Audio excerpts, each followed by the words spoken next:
thank you to Irish Aid, Mission Cara, and Edmund Rice Development, who, because of a grant from them, these ERI Enrichment Zoom series for 2025 is possible. This is the second in a set of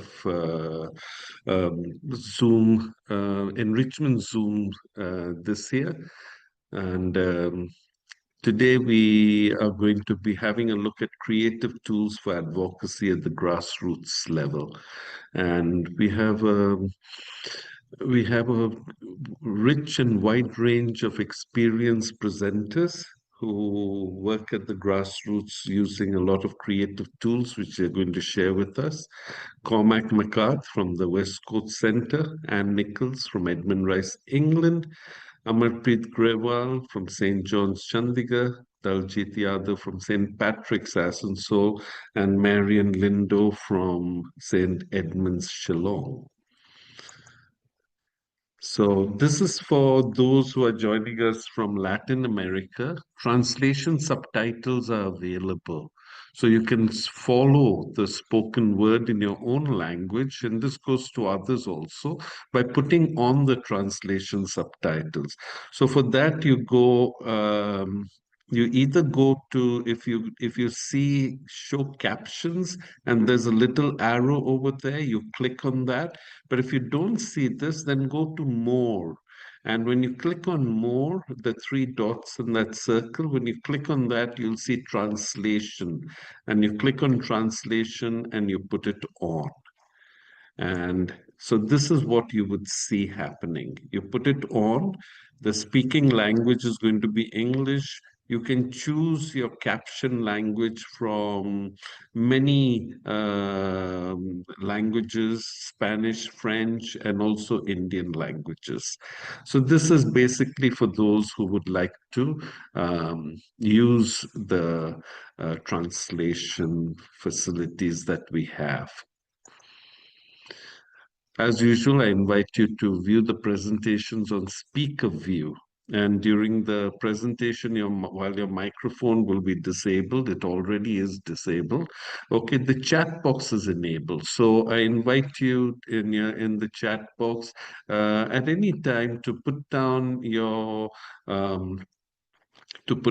responses in case the presenters ask you to respond in the chat box. Please do so. But at any other time, anything that that stays with you that you like, or a question you have, a clarification, please do use the chat box. So over to our presenters, but before that, to welcome all of you, okay, I hand over to Executive Director of ERI, to Brother Brian Bond. So, Brian, okay, over to you. Thanks, Tino. So welcome everyone to the second of ERI's Enrichment Zooms, this one on creative tools for advocacy. And as mentioned, our main presenter today is Cormac Mc Art. Cormac is the director of the Westcourt Centre, an Edmund Rice social justice ministry that's based in Belfast, Northern Ireland. He holds a Bachelor of Arts honours from Queen's University and a Master of Science from the University of Ulster, and has over 20 years' experience in project management. He's been involved in the development and delivery of advocacy initiatives, specifically around homelessness, for more than 15 years, and he's going to share examples of those initiatives in his presentation. Cormac has also served as a member of the ERI board for over 6 years and only recently completed his term of office. So welcome, Cormac. Over to you, and we look forward to your presentation. Thank you, Brian.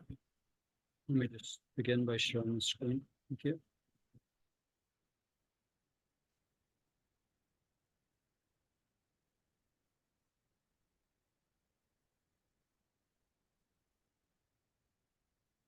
Okay. Thanks very much to ERI for the opportunity to join you today and to share some of our work. And thanks to everyone for taking the time out to be with us. It's always a pleasure to see some familiar faces. So I'm going to share a couple of examples of our recent activity under the broad theme of using creative media or creative mediums as advocacy tools. So I'm going to share specifically two recent examples of our work. One, looking at the issue of homelessness, and the project was a photographic exhibition called Voices for Change. And then the second is looking at the issue of Care of the Earth, and it's called Our Common Home, and it's specifically designed around the 10th anniversary of Yadav. Okay.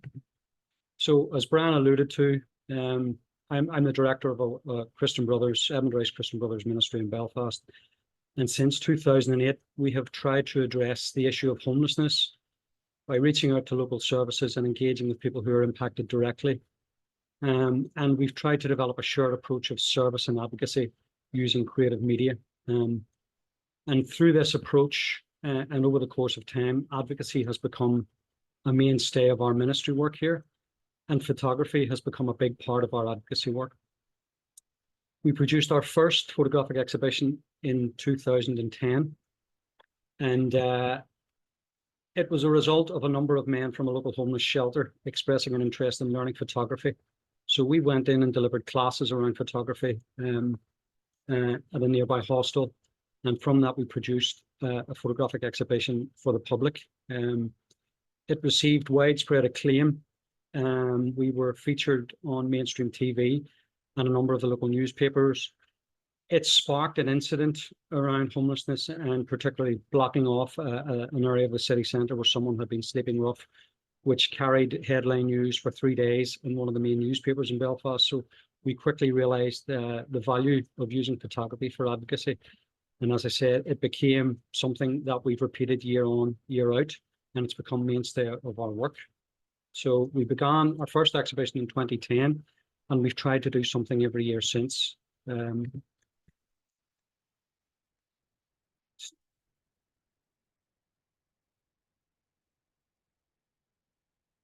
some reason, this isn't moving on.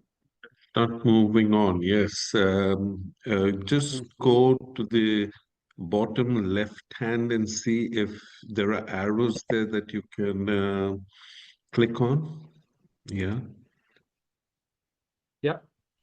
So in Okay. collaboration with men, women, and young people all experiencing homelessness, since 2010, we have produced 9 photographic exhibitions, 2 short films, a street art mural project in Belfast City Centre, and a book and publication. And these are all available to view at our website, which you can take time to look at perhaps later at www.stillsomebody.org. And that has become kind of the catch-all title of our campaign work around homelessness. So those are available to view online at your own time. These are just some of the posters advertising some of them. There's the cover of the book. That's the mural in downtown Belfast. So I'm going to focus on one, and it's our most recent homelessness exhibition called Voices for Change. The reason being, the theme of today's meeting is using creative medium as tools for advocacy. And I think this is the one that has had most impact in terms of being a tool for giving voice to people experiencing homelessness. So I'm going to show you all of the images and captions from the exhibition next. I'm going to play them as a slideshow. And whilst doing so, I'd invite you all to have a look and see if there's one image or one text slide, or maybe both, that speaks to you. So this is an exercise and kind of how photography can have a visual impact on you. So the caption is first, and it describes the image that you're about to see each time. So I'm going to play these. It lasts around 3 minutes. So please have a look through and see if there's one image or one piece of information in particular that stands out to you. These images were taken by people who were homeless themselves or by members of our camera club at Westcourt based on the testimonies of people who were experiencing homelessness. Okay, so I'm going to run this now as a slideshow. Cormac, would you like them to also type into the chat box? Yeah, yes, please. When the slideshow stops, please type into the chat box if one of the images or one of the pieces of information stood out to you.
Okay, so could I invite people maybe to share their thoughts in the chat, please?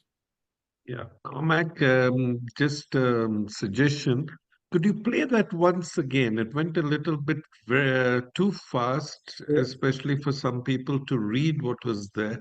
And if you can, instead of 3 seconds each slide, if you can just make it maybe, I don't know if that's possible, 4 or 5 seconds each, 4 seconds each slide, Uh, that'll be great. I don't think it is So, possible, maybe, on here, but I'll certainly play it again. okay, let's play it again. At least people can then focus on the one that they like Okay. or that spoke to them. Thank you.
Okay. Do I need to play it again, Tino, or you think that's enough?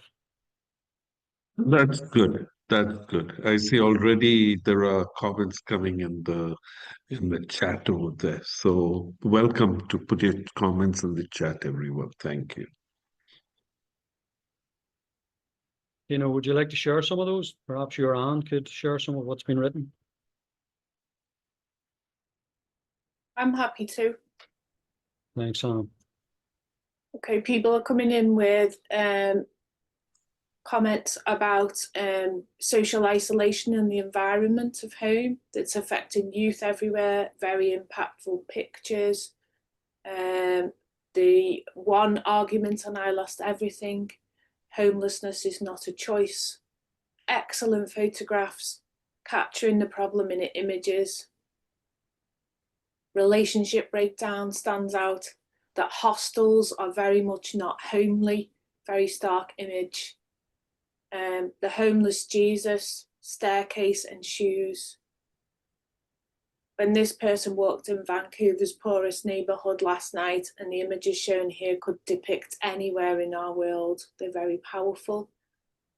Justice, not charity, is the solution to homelessness.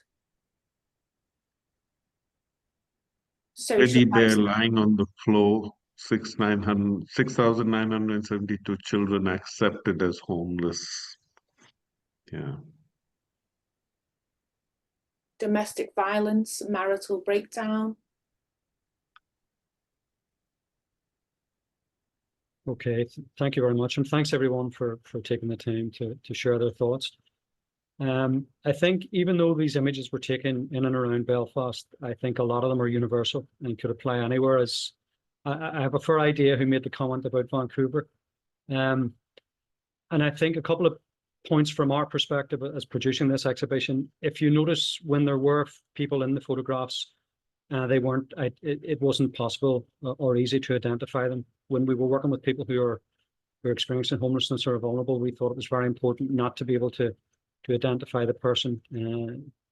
They needed to remain anonymous for a number of reasons. First and foremost, to maintain their dignity, and secondly, because we don't want to be seen to be trying to exploit people in any way. So that's an important piece of advice for anyone if you're doing any projects like this. But as I say, I think a lot of those images could apply to anywhere. And for us, photography has become quite a powerful and important medium for our work. So what I want to do now with you is just to share how much of an impact this specific project, these 27 images and the accompanying captions, has made where we are, and what a difference I think it has made to the people who engaged in the project, the people who were living the reality of homelessness. So I'm going to look at that now. So in terms of outcomes and this project being a tool for advocacy, it has allowed us to work with people who are experiencing homelessness directly. It has allowed us to give them a voice and to engage at different levels, to identify platforms to share that and make that voice heard. It has allowed us to engage with schools and to engage with local services, national agencies, national levels, and also at international level. And we're going to look at some of those. So it was developed for exhibition in February 2023. And since then, it has been exhibited in around 26 different locations or different occasions in a wide range of places, including Belfast, Derry, Dublin, and Oceania. So it has spread far and wide. It has been exhibited in a number of high-profile venues and as part of high-profile events, such as the Four Corners Festival, Fela, which is Ireland's largest community arts festival that happens every year in summertime, Photo Museum Ireland in Dublin, which is the National Museum for Contemporary Photography. That's quite a prestigious venue in terms of actual photography work. And then the Guildhall in Derry, which is kind of the equivalent of the City Hall in Derry. And it has become synonymous with justice and social justice in recent years after the Bloody Sunday inquiry. I'm not sure if anyone's familiar with that, but you can look that up in your own time. In terms of media coverage, we did a clean sweep of local media. We were on both main news channels, ITV and BBC. We were covered in all the local press, some online news sites, including the View Digital, Belfast Media Group, Belfast Live, Jungewelt, which is a Berlin newspaper. We had a 2-page spread in Berlin, believe it or not. And then in specific photography journals such as the Royal Photographic Society, and I'm going to look at these in a bit more detail. More importantly, it has given us links. It allows us to build on existing connections or develop new connections with more local and national stakeholders. For example, as a specific result of this project, we've been invited to attend the All-Party Group on Homelessness, which happens 3 or 4 times a year at the NI Assembly, which is our local parliament. So we get to sit in those meetings now. We came into contact with a number of Westminster MPs, TDs, which is their equivalent in the south of Ireland, Stormont MLAs, that's members of our local assembly, numerous city councillors. We've come into contact with all of them as a result of this specific project. We have linked directly with the Northern Ireland Housing Executive, which is the government body responsible for homelessness and housing. We have become more involved with Homeless Connect, which is a sectoral representative body. They represent, I think, over 70 local homelessness and housing services. We have developed a link with the Lived Experience Programme in connection with Homeless Connect, and we actually host those meetings at Westcourt here, whereby people who are currently homeless have a chance to talk directly to local and national government. We have engaged with the National Commissioner for Children and Young People. I'm going to cover that in a bit more detail later. We have worked with more homeless services that we hadn't in the past, so some of the more established charities and NGOs, such as the Simon Community. We've engaged directly with Belfast Health Trust, and then we've also engaged in a number of public speaking events in a wide range of locations right across wider society, local parishes and communities. So let's look at some of these. These are the specific venues and dates, and as you can see, there's a wide range of locations: schools, churches, youth clubs, community centres, the Belfast Health Trust. We exhibited in a hospital, some local hostels, some arts venues, some major kind of municipal venues, City Hall, the Guildhall in Derry, the National Centre for Contemporary Photography, the Belfast Central Mission, Belfast Youth for Christ. So a wide range of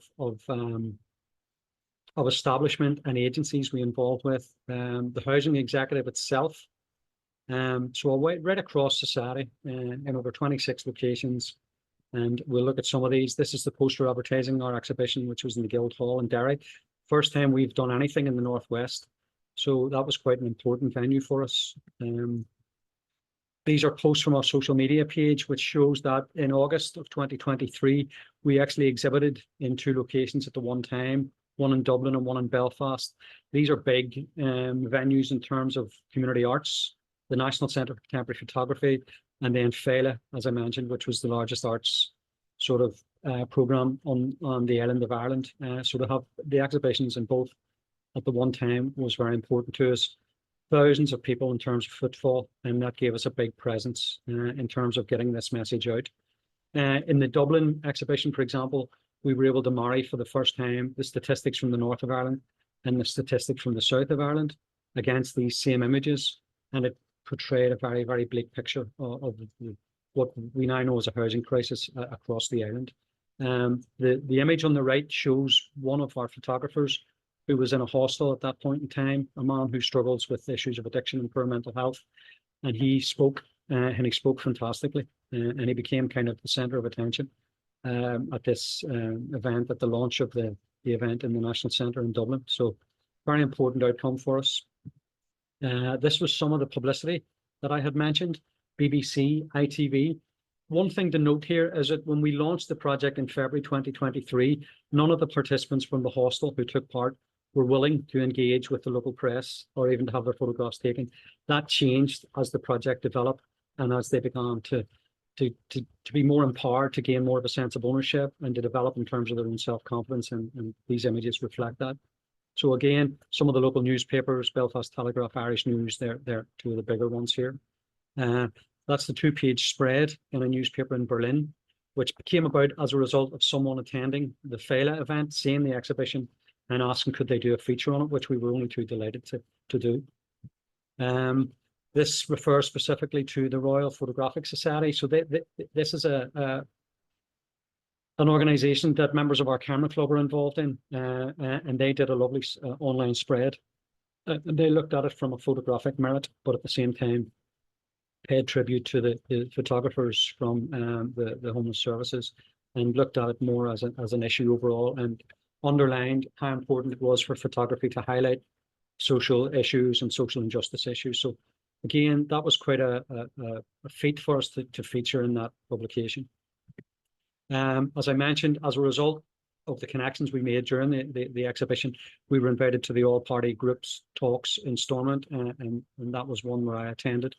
I don't know if you can see the image itself, but I'm actually in the photograph, but I'm on my phone at the time, which isn't a good look, but we were at the table, which is important. A thing that we would like to achieve out of this is that we would like the people who are impacted directly to be able to attend those meetings. But we're in, so we've got a foot at the table, and hopefully that's something that happens through time. I included this image because it's signed by a lady called Claire Hanna, who is a Westminster MP. And she visited the exhibition and she wrote quite a moving comment, which I don't know if you can see it, but she says, this is a moving and necessary exhibition. We need to stop failing these fellow humans. So we had reached people who were MPs at Westminster, which was an important outcome for us. Similarly, these are people from our local assembly. This refers to when we hosted the exhibition in Derry. These MLAs are both from Derry, and they shared it and their comments about the exhibition on their social media, which had large followings. As I mentioned, TDs, which are the equivalent of MLAs or the MPs in the south of Ireland, this guy in particular is quite an outspoken housing spokesperson for Sinn Féin, quite highly regarded in terms of his expertise and knowledge. He attended the exhibition at the Fela in 2023. Again, it was important to get his kind of validation of what we were trying to do. I referred to the Children's Commissioner, the image top right. Some of our photographs were used in a publication, the first of its kind, about the experiences of children and young people around homelessness. And we have since developed a relationship which has gone on from strength to strength. With the Children's Commissioner, we're actually doing a project at the minute with primary school children around human rights. And the Children's Commissioner office has come in and delivered some of the training. We've delivered some training, and we're hoping to present a petition to Stormont from 3 of the Edmund Rice primary schools here in the north of Ireland at the end of June. So that link was started as a result of this project, and it's something that we're keen to build upon. The bottom image is the housing executive, which, as I mentioned, is the national authority which looks after homelessness and housing here. 12 of our images are in their boardroom on permanent display. They felt that it was something they needed to show their board, who are responsible for homelessness and housing, that it's to show them some of the stark realities for people, but to show that it's an issue that's not going away anytime soon. Again, that was an important outcome for us. One of our photographs, which someone referred to in the comments, was an image of 6 pairs of shoes, and that reflected 6 street deaths over a short period of time, I think 10 days in June 2022, sorry. But it inspired some of our MLAs and some of our people working at the front line to do their own campaign. So they looked at this image and they actually replicated the image on the steps of Stormont, which is the local parliament. So they laid out 212 pairs of shoes, which were people who had died on the street or as a result of addiction or poor mental health, which they feel is as a result of a lack of support services. So they used this as a campaign to lobby for greater services to help people in our society who are very vulnerable. And then the other image is one of our local parish bulletins. So again, that was to show how far the reach was from people on the ground to people in the local assembly. Again, important outcomes for us. You might recognize some of these gentlemen from the actual call we're on. So this is the ERI team. We set up the exhibition at a conference in Dublin in 2023, in May 2023, that was organised by Edmund Rice Education Beyond Borders, which brings all of the Edmund Rice people and schools, particularly and educators from around the world together. So it was an opportunity to give the exhibition a global audience and to show what we're doing to our colleagues from around the world. Similarly, members of the Edmund Rice network from the Oceania province adopted some of our images and put together a publication to promote National Homeless Awareness Week in Australia last year. Again, it was great for us just to see the images being used on a global level. An important outcome for us. So those are just some of the direct impacts and outcomes from the project itself. But I think most importantly for us was the impact that it had on the individual participants, so people who were experiencing homelessness, who got involved in the project, who took some of the photographs, who came to a wide range of advocacy events. As I said at the beginning, they were quite reluctant to speak or to get involved with any local press or public discussion. That changed over the course of the project. If you look at the dates in the table of venues that I showed you, this has been running from February 2023, and it's still live today. I think most recently we exhibited some of our images in St. Thomas More in Burnaby in British Columbia in Canada. I know I'm delighted to have Alice with us today. An important outcome in terms of the individuals and the participants was, I feel, we could actually see, tangibly, we could see the development in their self-confidence. I think we restored a sense of worth. I think we restored their dignity. We gave them a sense of value again. We empowered the participants, not only the 2 or 3 from this specific hostel who took part in the project and took photographs, but the entire community at Rosemont House, because they actually became a voice for the other residents. And these are all men who are homeless and struggling with issues of addiction and poor mental health and wider issues of poverty. They became spokespeople for the whole community of residents. They presented it at a variety of public speaking events, and as I said, Belfast, Derry, and Dublin. But most importantly, in terms of shining a light, two of the three who took part presented video statements at the UN, and that goes to as a result of our connections with ERI and as part of the Edmund Rice Network. So two of the men presented video statements, and one presented to the Special Rapporteur on Housing, who, as he was summing up, made direct reference back to the statement and how that he didn't realise how people in so-called developing countries were struggling to access affordable and secure housing. That was an incredible outcome for us, and you can imagine what that would do to the confidence to someone who's in a hostel in Belfast, seeing his video statement live at the big screen at the UN, and then hearing the Special Rapporteur to make direct reference to him. That was an incredible and powerfully moving outcome for us and the wider Rosemount community. And that person specifically continues to advocate with us. He has now been rehoused. He's doing really well, but he still continues to advocate as part of the lived experience group that I made reference to, that we facilitate every couple of months here at Westcourt and alongside Homeless Connect. So that's an incredible outcome for us. But it just goes to show you the impact that the project has made. 27 photographs, when they're shown in the right place and we make the right connections and we develop those relationships, it just goes to show you the impact that it can have. The image on the left shows one of the gentlemen, Chris, who again has been rehoused since the project and is doing very well. Martin, who was talking earlier from our camera club, and I continue to work at Rosemount House every Thursday, and we met Chris last Thursday. We're now doing a creative writing project that we hope to publish publicly in February of next year. But Chris is doing really well. Again, I think presenting at the UN gave him a great boost in terms of his own self-confidence and his self-esteem. And then the photograph on the right is the launch of our exhibition in Derry. So the three guys in the hostel also took part in a panel discussion with people from hostels in Derry, people who were homeless, experiencing firsthand the realities of homelessness. And they sat on a panel alongside the Lord Mayor, the head of the housing executive, and the head of the all-party group at Stormont. So they shared a platform with policymakers and decision makers, and they had their voice heard. And that was open to the public. Again, they all spoke very well. And I think it was a tremendous outcome in terms of their own self-belief and self-confidence. Finally, this is two of the men from Rosemount meeting the housing executive directly in the boardroom that I made reference to earlier. So the people that they met were the person responsible for the homeless strategy at the housing executive and the head of homeless services. So we got a 1-hour meeting face to face where they talked about, the men who were homeless talked about their own experiences and what could be done to help them and to help others. As a result of that meeting, each hostel here in the north used to have a housing officer that would help men get back into social housing. But given recent budget cuts in times of austerity, a lot of those housing officers have been removed. So they asked outright at that meeting what could be done to help these men's circumstances, and they asked could the housing officers be reinstated, and that happened. So that was again as a direct outcome of the meeting, which was a direct result from the exhibition. So it just goes to show you how it can impact change, even at a grassroots level. So again, that was a very important practical outcome for us, and something we were delighted happened as a result of this project.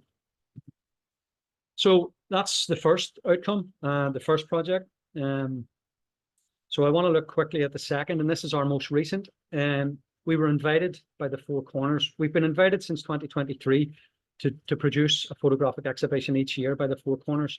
And this year we asked them, could we do something to mark Lyngdoh Sea? So this is a change of issue here. Because it was 10 years since the publication of the encyclical.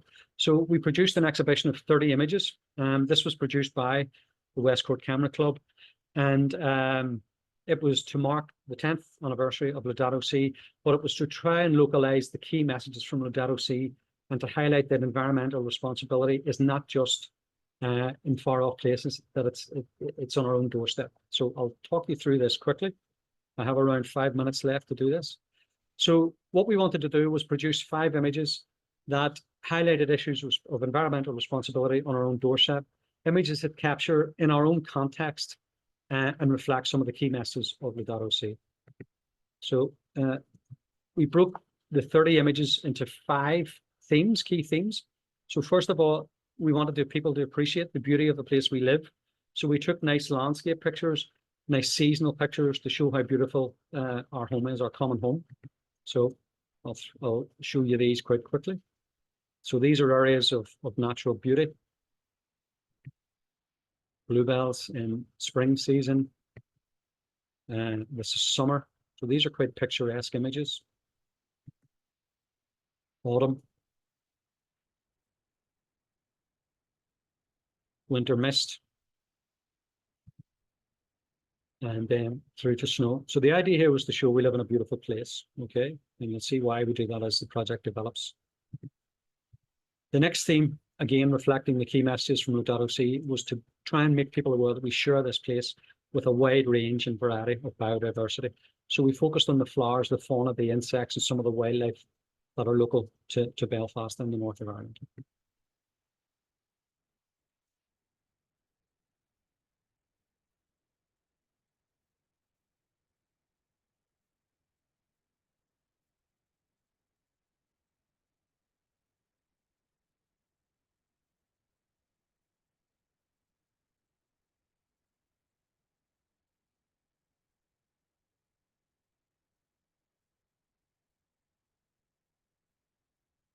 The third theme was looking at the importance of waterways. Belfast is a port city.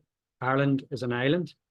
And one of the key messages, again, of Advocacy was how our daily actions are affecting the environment around us. And this is, it's called Origins, and it's a raindrop installation, which is positioned at the source of the Farset River. Belfast means at the mouth of the Farset in Irish.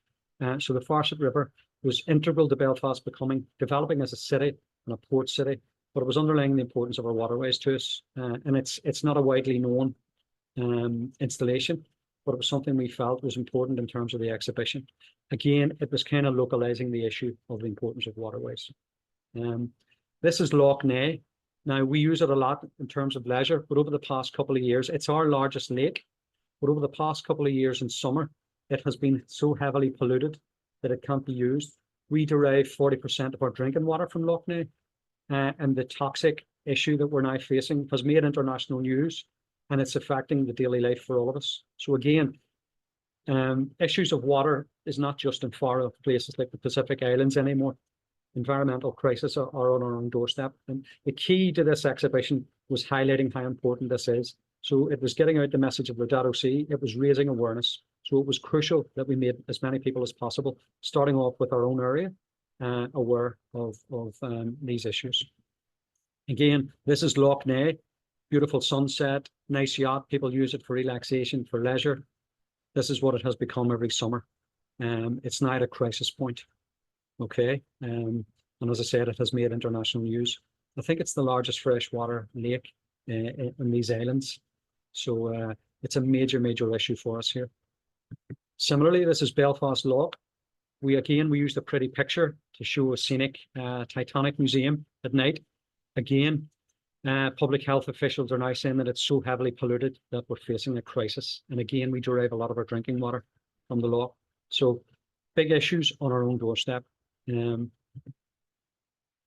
This is a local smaller river called the Greenaway, and Belfast City Council now have to employ a contractual company to come and clear this once a month. And this is pollution from local people. Again, we're trying, and you can see how it impacts some of the local wildlife with all the debris and litter. So it's something that we could do as individuals to change, and we wanted to draw attention to that. What we did was consult with a number of local conservation organisations to identify other concerns and challenges. So as well as our waterways, what else are people doing that are impacting the environment around us?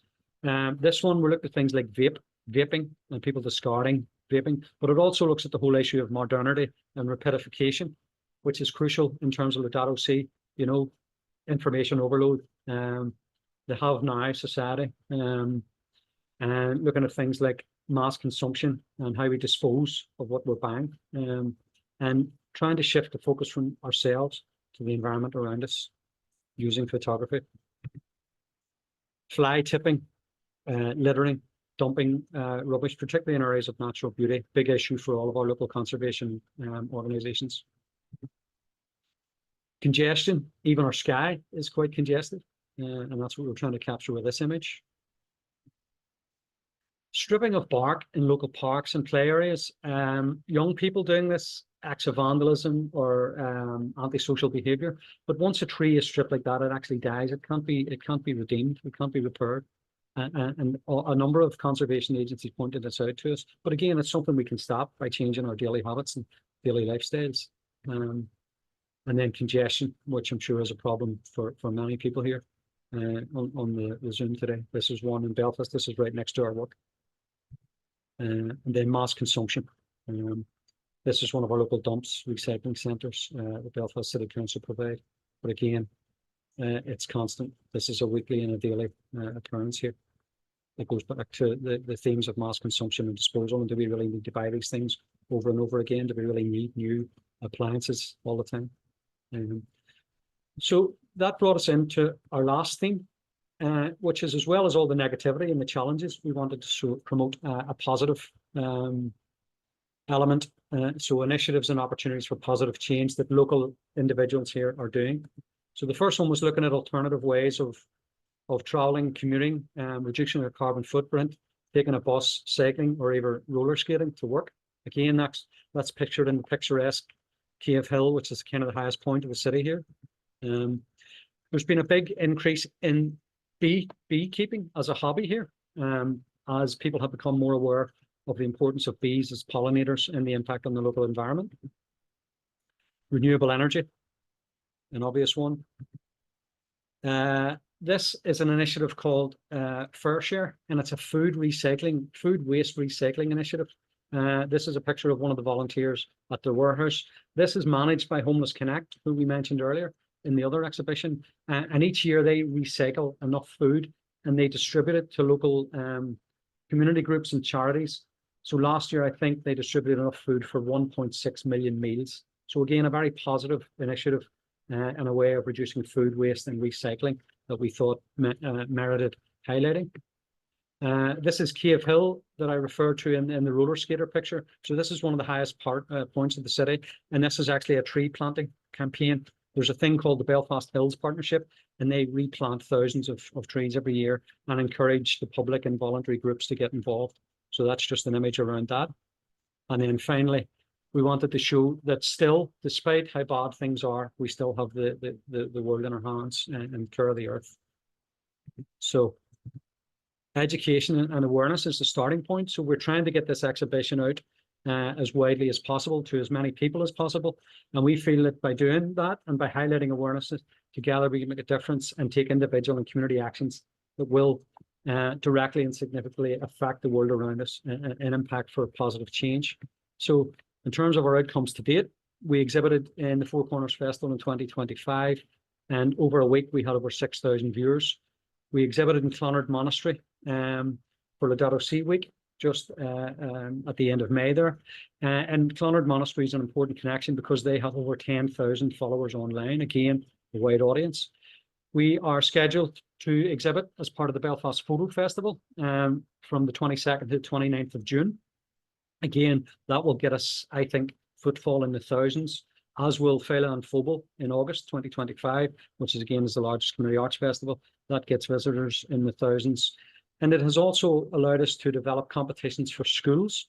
I want to show you in March, we held a photography competitions for the Advocacy secondary schools. These are some of the results. So these were some of the winning entries. Again, this is something we would like to do every year to mark Lyngdoh Sea. Some stunning work by our young people. And finally, in conjunction with Trocra, who are a big organisation here, and Join the Dots Together organisation, we've recently launched, as part of Lyngdoh Sea Week in the end of May, a challenge called 1 Minute for the Planet. So we're asking young people to use TikTok to produce a short 60-second video, and we're going to launch the winners of that in September as part of the season of creation. And again, hopefully this is something that we will do annually. So again, some outcomes there from our photographic exhibition. and it's a lot to build on. Again, shows you the power of photography. So that's me. I think my time's up. Sorry, Tino, I've run slightly over, but I hope that was of some benefit. It was great. That was great, Cormac. Thank you for sharing how y'all have used photography so creatively to focus on advocacy around both homelessness as well as care of our home. This time, I'm going to invite Brian once again to introduce Anne Nichols, who's our next presenter. Over to you, Brian. Thanks, Tino. So Anne is a former teacher at St Mary's College, Crosby, which is an Edmund Rice associated school. Currently, she's a facilitator of the Edmund Rice Network in England, where her role is to support the charism and mission development in the England Edmund Rice schools and across the global network. She coordinates and develops opportunities with all branches of the Edmund Rice Network. She's the main ERI contact person for England and has recently been appointed to the ERI board. So welcome, Anne, and over to you for your presentation. Thank you, Brian.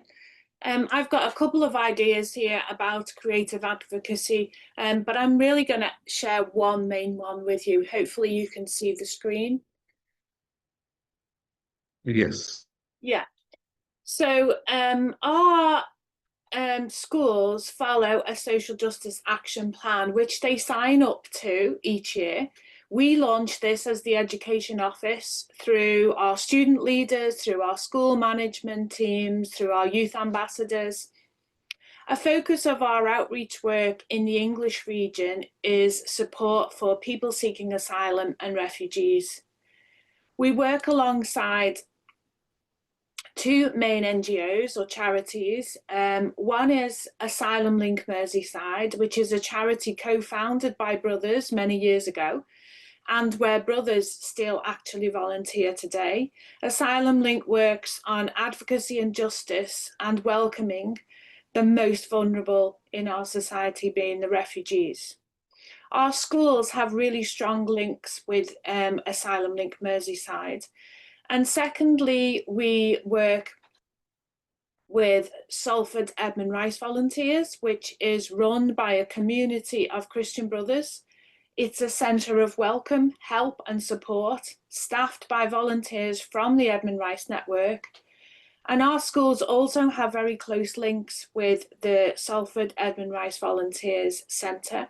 Here you can see Brother Jer, so you can see this is a Christian brother here, Brother Jer. He's the centre manager and he's taking a group of refugees here into school and speaking at our student leadership conference this year, just a week ago. So how have our schools responded creatively to the social justice issue of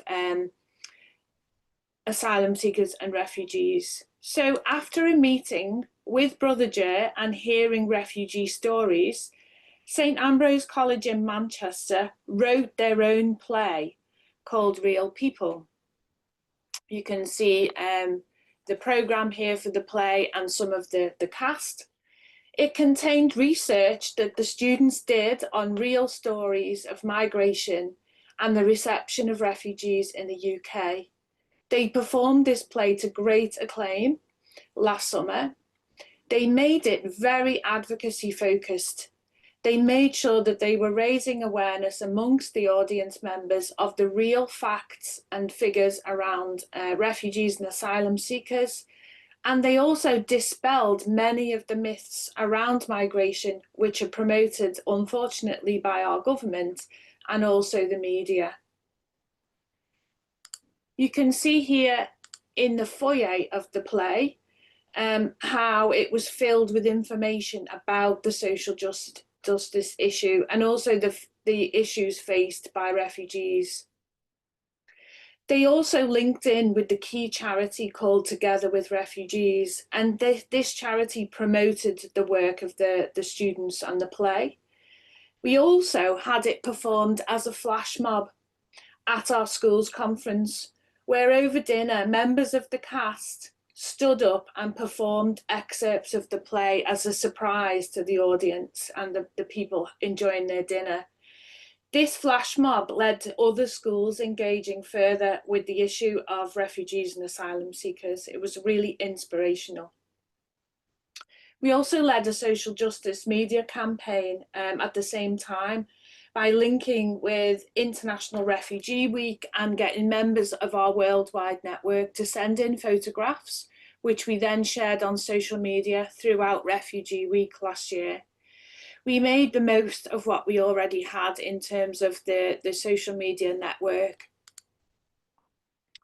I would say one of the best things to do in terms of creating a really impactful and creative advocacy campaign is tap into what you already have.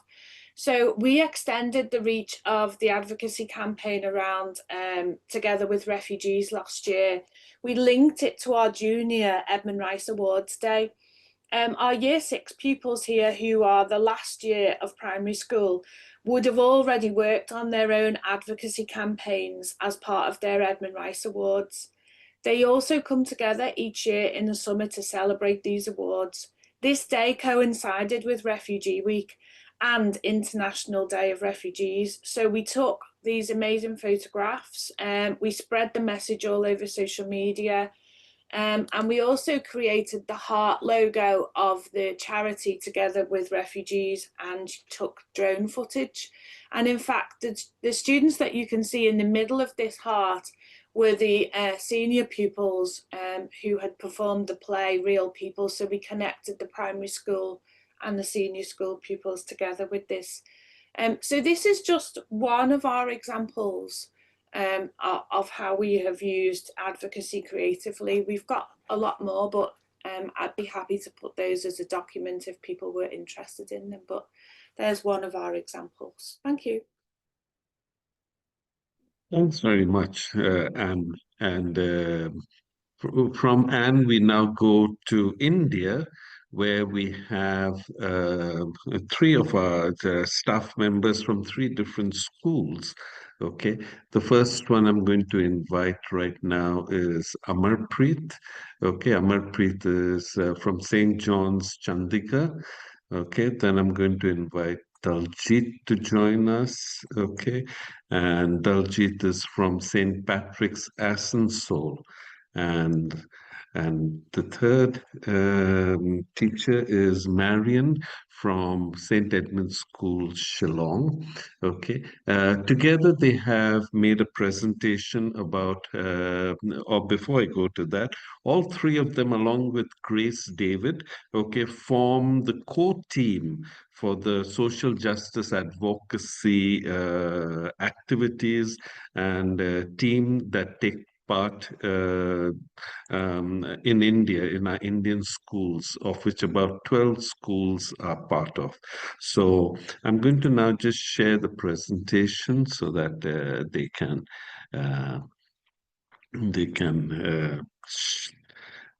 talk about it or take us through it.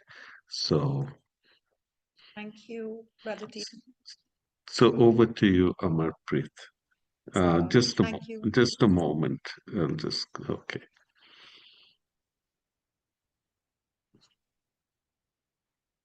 Yes. So, yes, so we are a part of the Indian province, 3 of us along with Grace. And I would like to begin with a quote. Blessed are those who act justly, who always do what is right. This is the guiding force for the social justice animators to encourage our children to be advocates for humanity and the planet with all its living beings. Here, I would say that Cormac's pictures, sort of sum up this statement, because it is all like the Laudato Si pictures which he showed was all about the planet, humanity, and all living beings. So, Brother, can we go to the next slide? So we use, tools for advocacy to encourage our children to initiate dialogues. So this picture here is about the Justice Meet, whereby it's an annual event of the Indian province, whereby all schools take part by inviting several schools of their community, like in the city. The agenda for the Justice Meet is based on a SDG with a layer of advocacy. So here the schools come together to promote a just dialogue in their school community, to be a voice for the voiceless. The schools then go back and work with their partner schools to design a need-based advocacy project. So it's like a ripple effect. You know, we start something in our ERI schools and we sort of spread it in the community, and they go ahead and, you know, spread it further. These projects are then showcased during the International Justice Meet.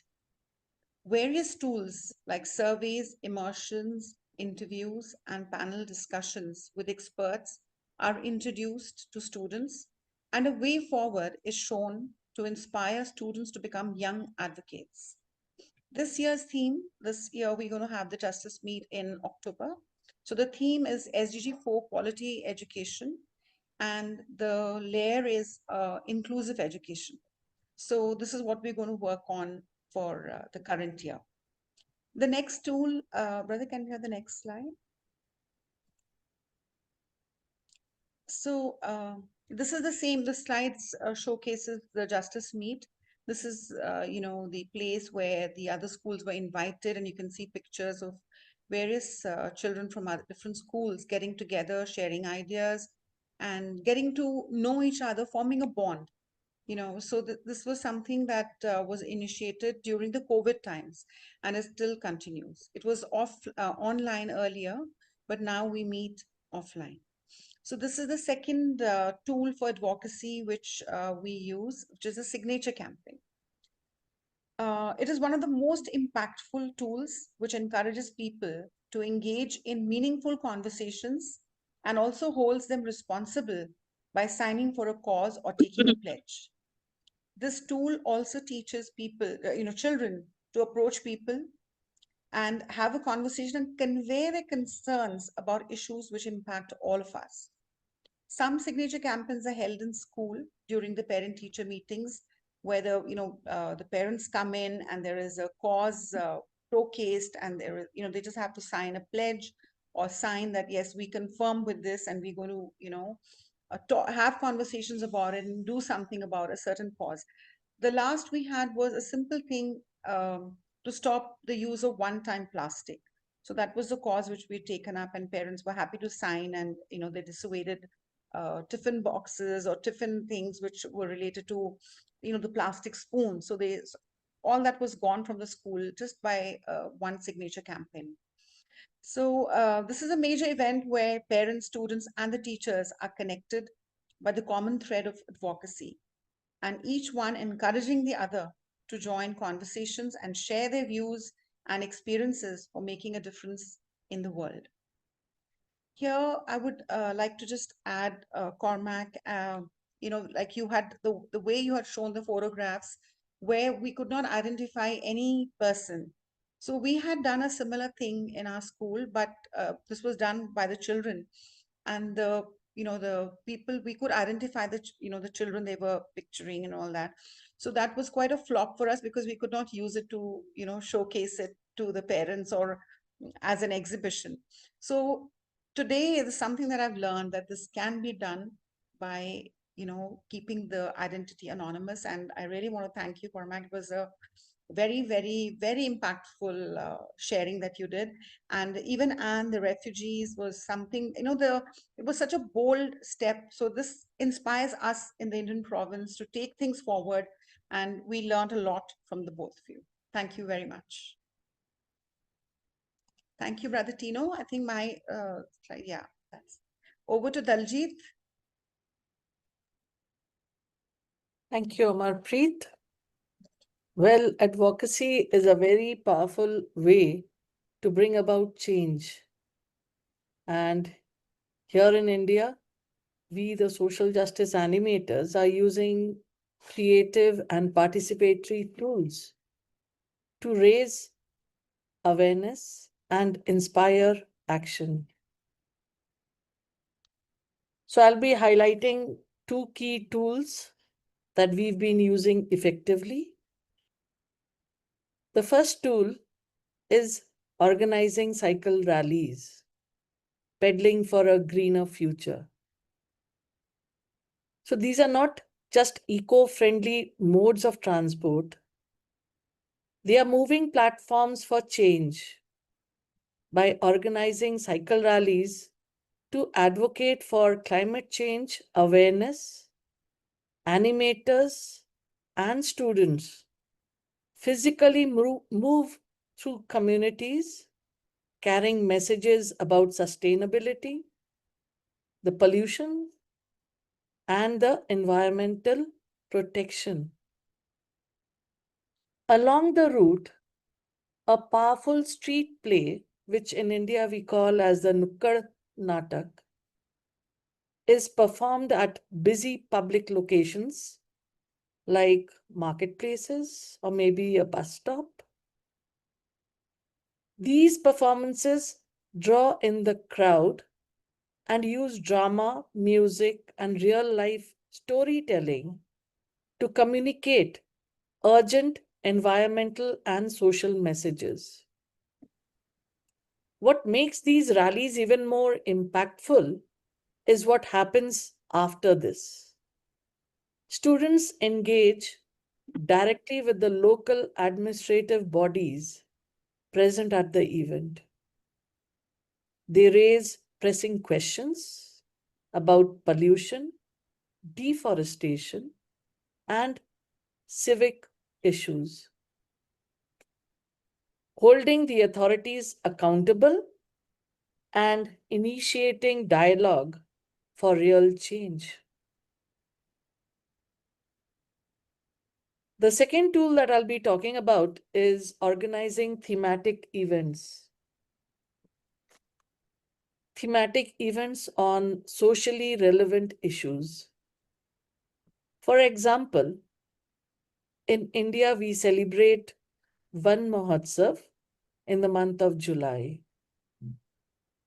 So during this Van Mahotsav, which is a tree planting festival, you can say, schools and communities come together for plantation drives. There are poster making competitions, skits. People go, students along with the animators go on a nature walk, singing relevant songs related to nature and its protection. All these activities foster a sense of responsibility and connection with nature, promoting environmental stewardship in a hands-on and memorable way. So both the tools that I was talking about, cycle rallies and these awareness events, are very effective because they are visible, inclusive, and action-oriented. They turn ordinary people into advocates and everyday moments into opportunities for change. Thank you. Now over to you, Marion. Thank you, Daljit, Amarpreet. Before I share about the slide, I would just like to share and say that the social justice animators of the Indian province, they carry out a wide range of awareness programs that lead not just for reflection, but for meaningful action and advocacy.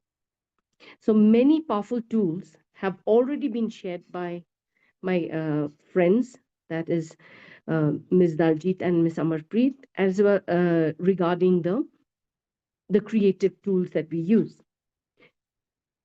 And all the schools in our province, they use these tools very actively.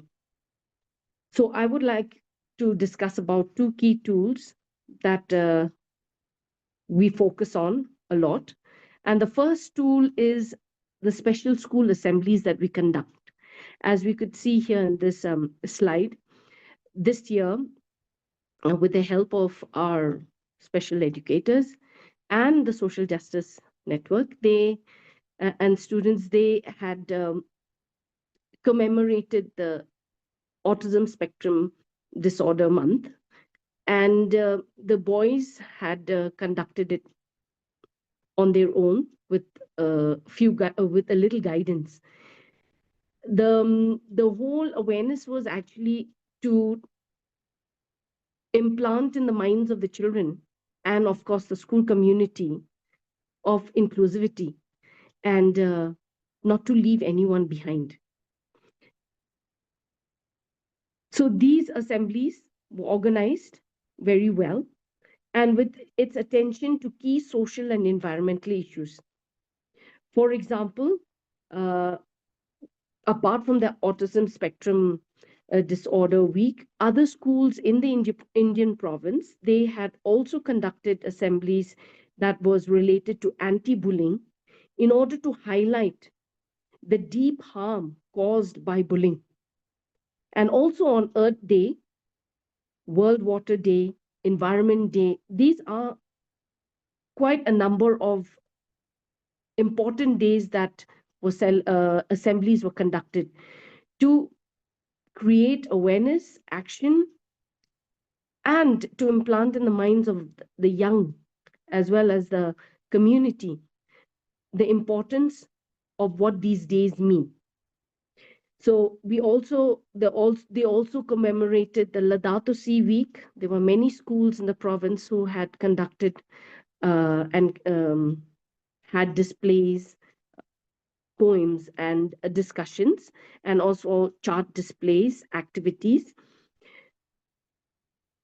These assemblies, when not only, it was just not only to showcase in front of everybody, but it goes beyond routine. They become eye-openers to everyone through speeches, through skits, student-led presentations. They raise awareness and slowly, but for sure, surely they spark action and change in their attitudes. The second tool, now this is the other slide where we did the reduce waste campaign, and this other slide was about the students who had conducted, they had undergone some weeks of training how to share with the school community from classes 5 to class 10 about autism spectrum disorder. And the feedback that we got from a few students from the class where these boys had conducted, they said that they are now more aware and would be sensitive to children who have this disorder. So it was coordinated by the teachers, the special educators, as well as the students who actively took part. And after that, the second tool that I would like to go on to is the cleaning drives, the tool community cleaning drives, which is a powerful example when students, they actively participate in the river cleaning drive. Now, these kids volunteered to clean this river along with an organization that was that we actively asked them if we could involve the children, and based on their permission, they openly welcomed, and the kids were very eager to take part in this drive, and they learned a lot. It was a moment of deep realization for them. Students saw firsthand of how rivers are being polluted and why caring for the environment and our common home is not optional, but it's essential. So after the cleaning drive, they did look forward for the next cleaning drive, which shows their eagerness and which shows that it has impacted them. So all these tools, both assemblies and the cleaning drives, connect both the head and the heart. They build informed, responsible, compassionate students, but it takes one step at a time.